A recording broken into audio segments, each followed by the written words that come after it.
కూడా మనుషులుగా మీతో సమానంగా మమ్మల్ని ప్రేమించమని ఈ సభాముఖంగా తెలియజేస్తా ఉన్నాను. ఈ సమస్యల యొక్క సాధన కోసం ఈ రాష్ట్రంలో ప్రతి గిరిజనుడిని వారి ఇంటికి వెళ్ళి వారి కుటుంబానికి వెళ్ళి ప్రత్యక్షంగా వాళ్ళని చైతన్యవంతులు చేస్తా ఉన్నాం. ఇవాళ ఈ కార్యక్రమం ఇవాళ చిన్నగానే ప్రారంభమైంది.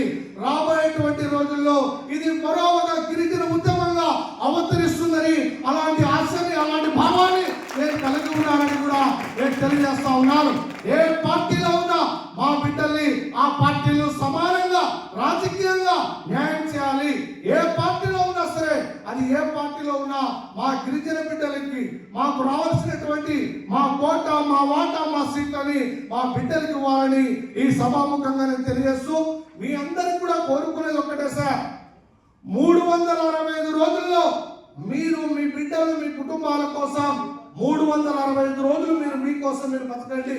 కానీ ఈ జాతిని బతికించడానికి సంవత్సరంలో ఒక 5 రోజులు మనం నిస్వార్థంగా, నీతిగా, నిజాయితీగా మనం ఈ జాతి కోసం మీరు కూడా మీ వంతుగా పాటుపడమని ఈ సభాముఖంగా నేను తెలియజేస్తా ఉన్నాను.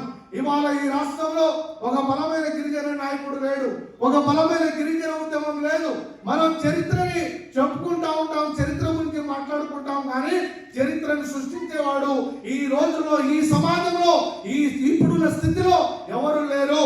మనం చరిత్రని చెప్పుకోవడం కాదు, ఇప్పుడున్నటువంటి పరిస్థితుల్లో చరిత్రని మనం సృష్టించిన వాడే ఈ సమాజంలో మనల్ని ప్రభుత్వాలు, పాలకులు, గిరిజనులు ఉన్నారని తప్పనిసరిగా గుర్తిస్తారని ఈ సభాముఖంగా నేను తెలియజేస్తా ఉన్నా. నేను ఇవాళ ఈ ప్రోగ్రాం మచిలీపట్నంలోనే ప్రారంభమైంది, కానీ ఇవాళ 100 మంది ఇక్కడ వచ్చారు.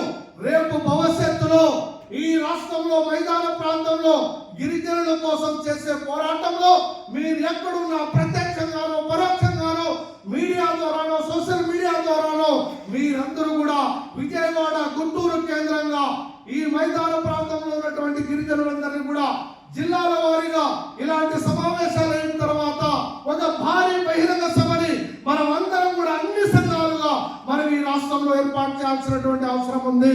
ఇక్కడ 100 మంది వచ్చారు, మీరు 100 మందితో రావద్దు, 10 మందితో రండి. నిజాయితీగా 10 మంది తీసుకొని రండి. నీ కోసమో నా కోసమో కాదు, భావితరాల మన బిడ్డల భవిష్యత్తు కోసం, మన జాతి యొక్క ఆత్మగౌరవం కోసం మీరు కదిలి రావాలి, తరలి రావాలి అని మీ సందర్భంగా మీ అందరూ కూడా నేను పేరు పేరున ఆహ్వానిస్తా ఉన్నాను. కాబట్టి మీకు ఏ సమస్య ఉన్నా, ఏదో ఇవాళ మీటింగ్ కోసం వచ్చి నేను మీటింగ్ సందర్భంగా మీతో మాట్లాడుతూ ఉన్నానని మాత్రం దయచేసి అనుకోవద్దు. ఈ జిల్లాలో ఉన్నటువంటి గిరిజనులకి ముఖ్యంగా మీకు ఏ సమస్య ఉన్నా మీతో కలిసి నేను పనిచేస్తాను. నాకు మీ సమస్యలు ఏదున్నా నాకు ఒక ఆహ్వానం పంపండి, ఒక ఫోన్ చేయండి.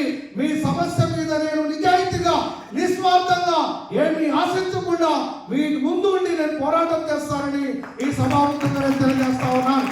కాబట్టి శంకర్ నాయక్ అనేటువంటి వ్యక్తి ఎలాంటి వాడో అందరికీ కూడా తెలుసు.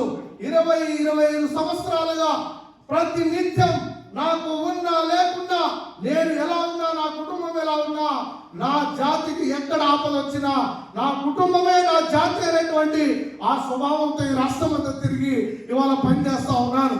ఈ ప్రాంతానికి వచ్చి ఇలా మీటింగ్ పెడతా ఉన్నారంటే ఇక్కడ ఉన్నటువంటి పెద్దలందరూ కూడా వాళ్ళందరూ కూడా సహకరించారు. వాళ్ళందరూ కూడా మాది, ఇది నీది కాదు, మా అందరిదని అందరూ కూడా ఈ కార్యక్రమానికి చేతులందించారు, ఇంత గొప్పగా విజయవంతం చేశారు. కాబట్టి ఈ రాష్ట్రంలో ఉన్నటువంటి ప్రతి గిరిజనుడు ఒక మన కుటుంబ సభ్యుడుగానే మనం భావిద్దాం. ఏ పార్టీలో ఉన్నా, ఏ సంఘంలో ఉన్నా, ఏ ప్రాంతంలో ఉన్నా, వారికి ఏ కష్టం వచ్చినా మన కుటుంబానికి, మన కుటుంబ సభ్యుడికి వచ్చిందనేటువంటి భావనతో మనం ముందుకెళ్దామని కూడా ఈ సందర్భంగా నేను తెలియజేస్తూ, ఆఖరిగా ఒక్క మాట, ఈ సమాజంలో ప్రతి సమస్యకు మూలం మనకు ఒక ప్రధానమైనది విద్య. విద్య ద్వారా మాత్రమే సమాజంలో పేదవాడు ఇవాళ సమాజంలో ముందుకెళ్ళడానికి ఆస్కారం ఉంటుంది. కాబట్టి ఒక బాబాసాహెబ్ అంబేద్కర్ లాంటి మహనీయుడు ఇవాళ ఒక ప్రపంచంలోనే ఒక అతిపెద్ద అత్యున్నతమైనటువంటి రాజ్యాంగాన్ని రాయగలగలే శక్తి వచ్చిందంటే అది ఒక విద్య ద్వారా మాత్రమే సాధ్యమైంది. కాబట్టి మీ బిడ్డలని మనం పేదవాడైనా, కటిక పేదరికంలో ఉన్న, కూలి చేసినా, లాలి చేసినా మీ బిడ్డల్ని బాగా చదివించండి, మీ పిల్లల్ని బాగా చదివించండి.